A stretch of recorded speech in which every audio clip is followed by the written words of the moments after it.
asanzwe ari we munyabubasha, yuko asanzwe ari yo Mana yanesheje urupfu, yuko asanzwe ari yo Mana itagira ikiyiruta. Turahiriwe kuba ku ruhande rw'uwanesheje.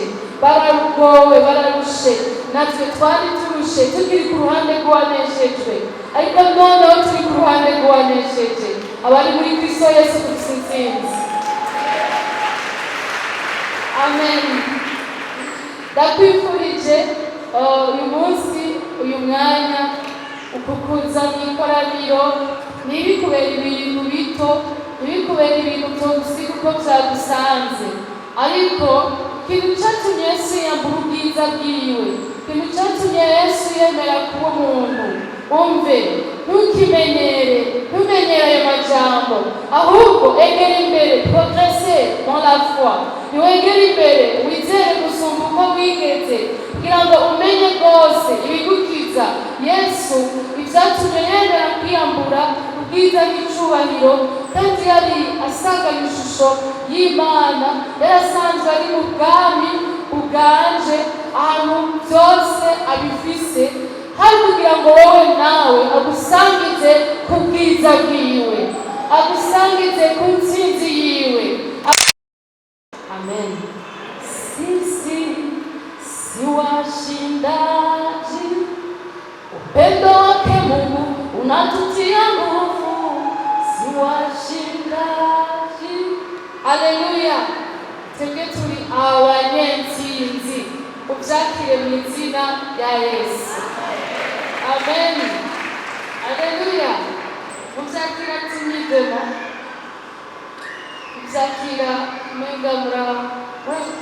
umenga uhavusha niwabyakira, ahubwo nagira ndabubwire ngo ntuzagusha niwabyakira. Bibiliya ivuga ngo murwanyi wo murwanizi nawe azoba muntu. Ushobora kumurwanya utakira intsinzi ya Yesu. Ntutinyuke wakira intsinzi ya Yesu mu buzima bwawe. Kandi kuyikeneye, bari mu isi twese turayikeneye, ko twatsinzwe henshi, kandi n'ubu dufite byinshi byo gutsinda. Abantu baze ko mwatsinzwe, mwananiwe n'ibyo mwari muzi ko mushoboye, mumundire duce bugufi tubyerekane ko turi abantu batsinda. Tuzi ikiganza. Abantu mwananiwe mwari muzi ko mubishoboye. Uyu munsi rero Yesu akugabira intsinzi yiwe, kugira ngo naho wananiwe hose witwe ko wamenye, witwe ko washoboye. Haleluya. Ndabigereranye n'iki?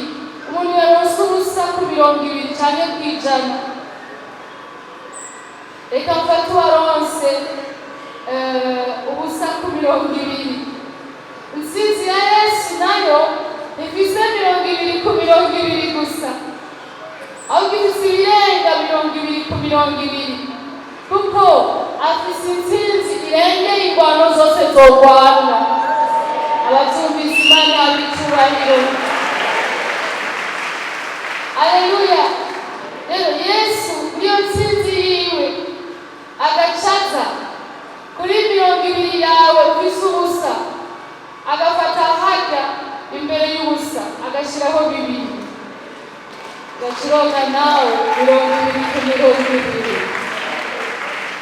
Ijambo ry'Imana niko ritubwira ko yafashe intsinzi yiwe, yafashe uwo yaraye aramutugamira, yafashe ikibanza ciwe arakivamo c'intsinzi aca gushiramo. Nimwiyumvire Jeux Olympiques, imikino y'amahiganwa, umunyentsinzi yarangije gutsinda, bagira bambika igitsibo cyo gutsinda, hanyuma mugabo ababajwe n'uko afise umukunzi wewe yatsinzwe, agira atetererwe hirya. Murabe bamudugije hajya sinzi kuri stage aho bagira bamwambika igitsibo, murabe avaho bavuga ati ntacyo bimariye kwambara igitsibo, mukunzi wanje ateterewe, genda hajya we mukunzi wanje bakwambika igitsibo bagira banyambika. iyo ni wewe nanje twabigiriwe. Amen. Yesu ashimwe, yaduhaye intsinzi yiwe. Amen. Yesu nta rubanza rwamwabwira. Oyaye Pilato ubwiwe yaravuze ati umuntu n'umugororotsi. Madamu wiwe wacaraga arabirota, araza aramubwira ati we muntu ntugire ico umubwira n'umugororotsi. Mbere nabonye mbabazwa byinshi kubwiwe, amwe wabwira ico umubwira turabona ibara. Biremezwa muri sentare yemewe y'icyo gihe, ngira ngo ubu yari kubirahe. Baremeza ngo ni umugororotsi, ntagira na kimwe kimutsindisha. Hanyuma mugo dukwiye kwibaza kubera iki mugabo uwo nyene yabonye ko ari umugororotsi yemeye ko abambwa, kandi kubera iki wewe atadugije urutoki ngo abwire Pilato irumbambe n'umutima wawe ukwemeza yuko nduwera. Ivyo ntavyo yagize, yaratekereje nk'intama ijanywe kw'ibagiro. Kubera iki yatekereje? Ni kubera yari yemeye ngo ego jewe ndagororotse, hari kuba ari jeje nyene ntibategereza kumbamba, ariko ndafise abiwacu bakoze amafuti, kandi nokwemera kubamba abiwacu baratabamba.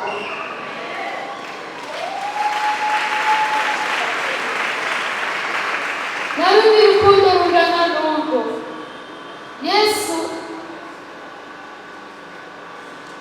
afata ikibanza jewe nawe twari kujamo c'ukubambwa, araza arasunuza egerayo, aranyegeza Yesu. Gusunuza ni ikirundi kinyenani, egerayo ntavyoshobora kwikorera uwo musaraba, ntavyoshobora kubambwa, ntavyoshobora kwihanganira isoni woba wamaze kumenja biruta ivyo wokwemererwa, ntavyo wokwemera, ntavyoshobora.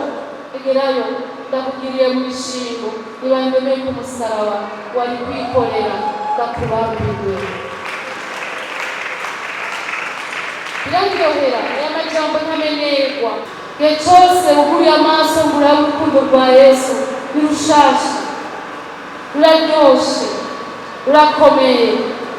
Tugomba kwakira ngo Yesu yaratsinze, kandi intsinzi yiwe yarayitugamiye. Amen. Yesu ashimwe.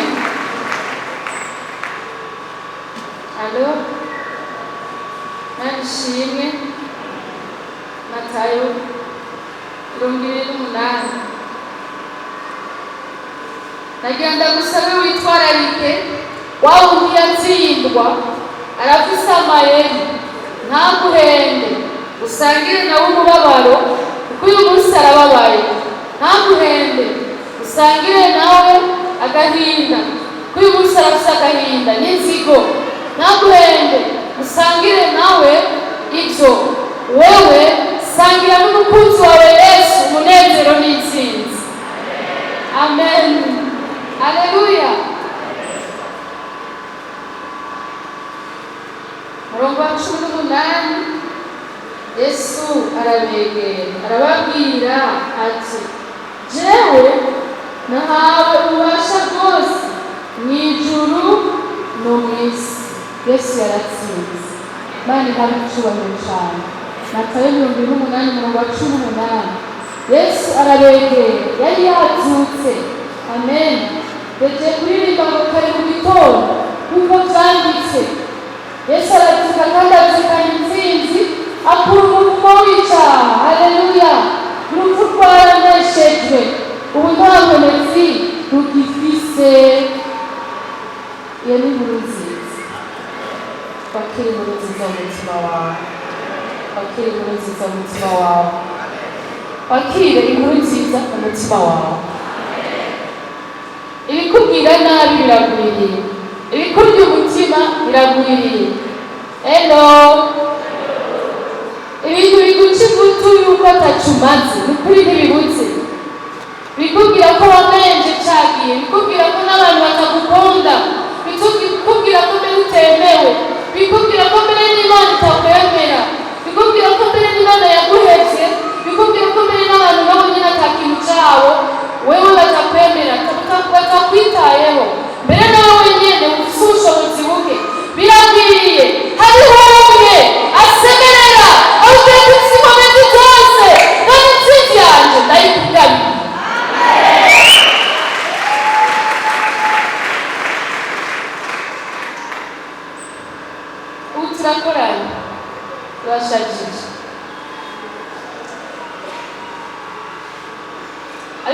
none indani mu mutima ni bangahe bakeneye kunesha ahantu kanaka?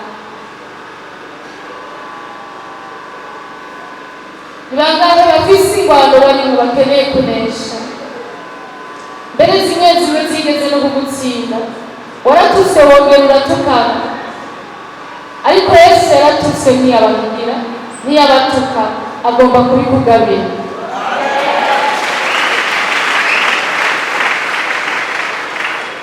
Haleluya. Wagiriwe nabi wongera kugira nabi, ariko Yesu yaragiriwe nabi, ariko avuga ngo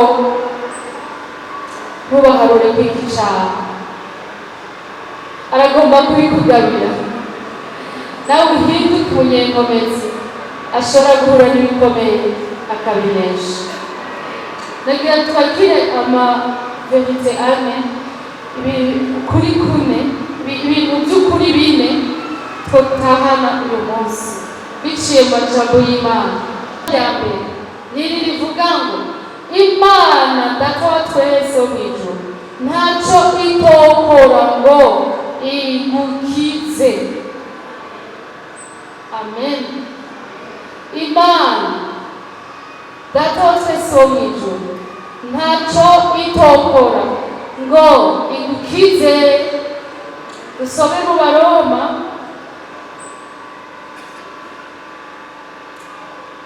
igice 18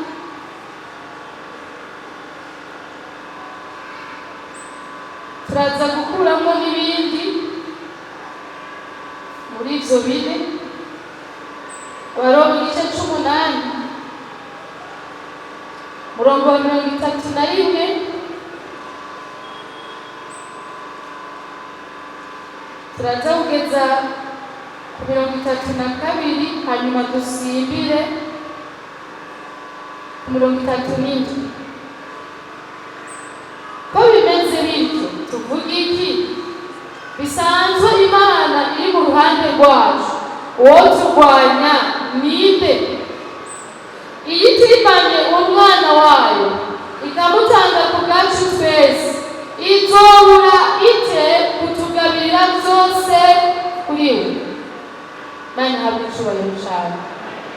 37. Ariko muri ivyo byose turushishwa kunesha n'uwadukunze, kuko menye neza nk'abitekeranya yuko nawe urwo urupfu canke ubugingo canke abamarayika canke abaganza canke ibiriho canke ibizoba canke abafise ubushobozi canke uburebure bw'igihagararo canke uburebure bw'amajepfo canke ikindi caremwe cose atanga izoshobora kudutandukanya n'urukundo rw'Imana rubonerwa muri Kristo Yesu umwami wacu. Mu murongo wa 32 niho hariho iki kintu ca mbere kivuga ngo yitimanye umwana wayo ikamutanga ku bwacu twese, n'igiki twokugirira? Mu yandi majambo, kuba Imana yaremeye kwigira umuntu ikaza mu witwa umwana wayo, vyagaragaje ngo nta n'ikintu na kimwe jewe Imana ntokora kugira ngo utabagwe mwana wanje. Abacitse iguti, abahuye n'ubuhemu bwinshi, abahuye n'abatabakunda, hariho umukunzi umwe ufise n'umuremyi wawe. Amen. Nawe uvyivugana tuvyature tuti Imana ntaco itokora kugira ngo ibize. Tuvyature Imana ntaco itokora kugira ngo ibize. Aleluya. Imana ishimwe cane. Muri Yesaya 43 murongo wa mbere ugeza ku wa 4, ariko ntabwo niko waragize wakuremye Yakobo kandi agakubumba n'Isirayeli ati ntutinye kuko nagucunguye, naguhamagaye izina uri uwanje, niwaca mu mazi nzoba ndi kumwe nawe, no mu nzuzi zizokurengera, nubaca mu muriro ntuzosha, kandi n'urubeya ntizokubabura, kuko jewe nduhoraho Imana yawe, uwera wa Isirayeli, mukiza wawe. Haleluya. Nagutangiye Egiputa kw'icungu, Etiyopiya na Seba naje ku bwawe, kuko wari igiciro kinini mu nyonga zanje, n'umwubahwa nanje nkagukunda. Nico gitumye nzonera abantu ku bwawe, n'amahanga kubw'ubugingo bwawe. Imana ntacitokora kugira ngo igukize. Bavyakiriye Imana ishimwe.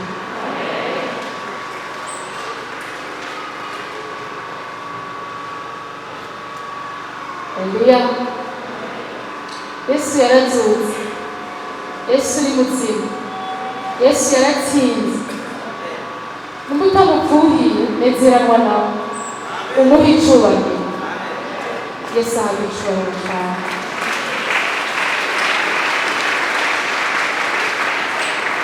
Abafise ibikonje nizera ko ari wowe bibahaye, mukomere amashyi.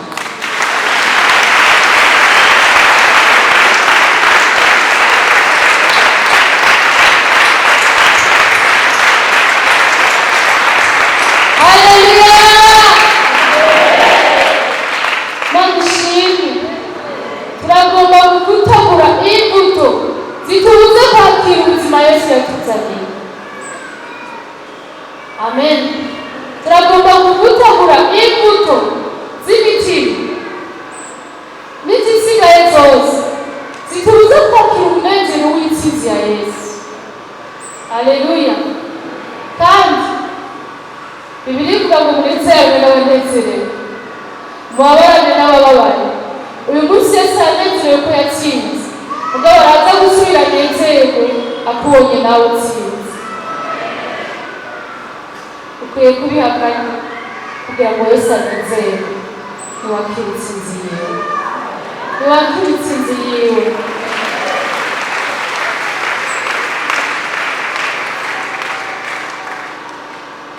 Icya kabiri, haleluya, muri ayo majambo twasomye mu Baroma hariho ibindi tubonamo. Ni iki kivuga ngo ntacyo dutandukanya n'urukundo rw'Imana. Haleluya. Ngo menye neza ntabikekeranye nuko naho rwowe urupfu, naho coba igiki, nta kintu na kimwe cyotandukanye n'urukundo rw'Imana. Intsinzi ya Yesu iri definitive, ni intsinzi mariyeko, ni intsinzi y'agahebuza. Nicyo gituma n'agakiza aduha, ukakiriye by'ukuri urakira, kandi uko kunesha n'intsinzi aduha bituzanira natwe ukugumana nawe. Nukuvuka bwa kabiri, uwavutse aba yavutse. Haleluya. Atari ubugabo bwinshi burenze urugero bwateye umutima w'umuntu washikiriye agakiza, apana washikiriye bombeje, apana washikiriye pentekote, apana washikiriye katolika, apana washikiriye ikindi icyo ari cyo cyose, washikiriye agakiza, washikiranye na Yesu, ukakira icyo gitangazo cy'agakiza kigakoreka mu mutima wawe.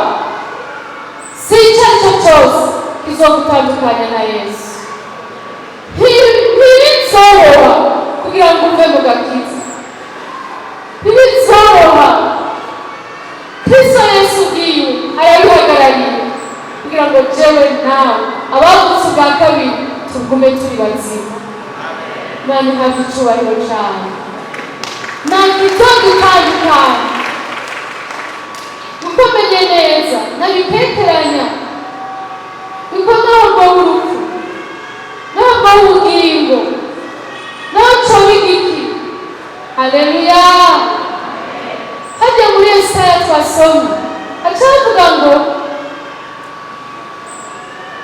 ariko none uku niko warahagize uwakuremye, yewe Yakobo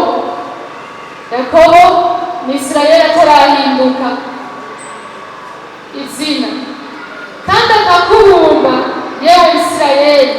Uyu ni wa wundi umwe ariko aravugwa ati ntutinye kuko nagucunguye. Aleluya! Iri jambo gucungurwa ushobora kuguma nsemerera jenyene kumbure kubera ngira ngo umunezero waryo ntawurasangije kuko ndawufise. Usomye mu gitabo ca Rusi turabonamo ikintu citwa umucunguzi. Nawomi n'umuryango wiwe bari baragiye bahunze inzara, hanyuma bashitse iyo bari bibagendera nabi. Abahungu ba Nawomi umwe agira mariage na Rusi, hanyuma igihe bumvise ko iwabo hasubiye kuboneka ubuzima baca barahunguka. Ngomba kuvuga umucunguzi, Yesu ashimwe, kandi ngomba kuvuga gucungurwa. Baca barahunguka, bahungutse ariko baca basanga hariya iwabo hariyo umuntu witwa Bowazi wo mu muryango wabo. Uwaramuzi yari Nawomi, Rusi ntawe yarazi. Mugabo Nawomi Rusi agiye kurondera indya, atashe arabwira Nawomi ahantu yagiye kurondera guca ingero. Turabwira tujye kumenya umucunguzi w'umuryango wacu, rero uzusubireyo. Aramubwira inama zose. Mbega umucunguzi ni iki? Igihe ijambo ry'Imana ritubwira ngo jewe undi umucunguzi wawe, riba ririko riravuga iki? Yesu ashimwe. Haleluya. Aramubwira ngo ujye n'umucunguzi w'umuryango wacu. Umucunguzi yasigura iki? Nimba mu muryango hariho umuntu yashikiwe n'ibyago cyangwa yagize amakosa, bakaba baguciye amande atuma ubuzima bwiwe babutwara, akaba ari wagirwa inagano, uwo mucunguzi yaba ari ubutunzi kandi yaba ari imbere mu muryango, yaba ari ubuhambaye mu muryango, ku buryo niwe yaca agenda gutanga ibiguzi bisabwa kugira ngo uwo muntu w'iwabo byagoye yakosheje bagiye bagira inyagano ntibamutware, agaca atanga ibyo biguzi bisabwa. Mbere hajya mu mwishuzi iki bati ni inka zitatu, tora izo nka zitatu duha umuntu wacu. Ibyo ni byo Yesu yakoze.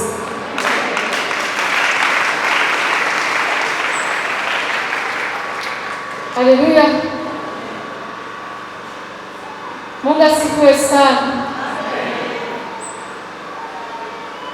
Hano wavuga rero ngo ntutinye kuko jewe naragucunguye. Mana ishimwe cyane. Yaragutangiye ibiguzi. Jambo rikurikira rivuga ngo naguhamagaye izina uruwanjye. Raba rero, niwaca mu mazi nzoba ndi kumwe nawe, no mu nzuzi zizokurengera. Niwaca mu muriro ntuzosha, kandi n'urubeya ntiruzokubabura. Mu bihe byose yiteguriye kubana nawe, mu mazi menshi asuriranya, mu muriro mwinshi uturira. Yesu yarahesheje kugira ngo niwaca no mu bikomeye ugume uri umunyentsinzi mu izina ry'iwe ryera. Amen.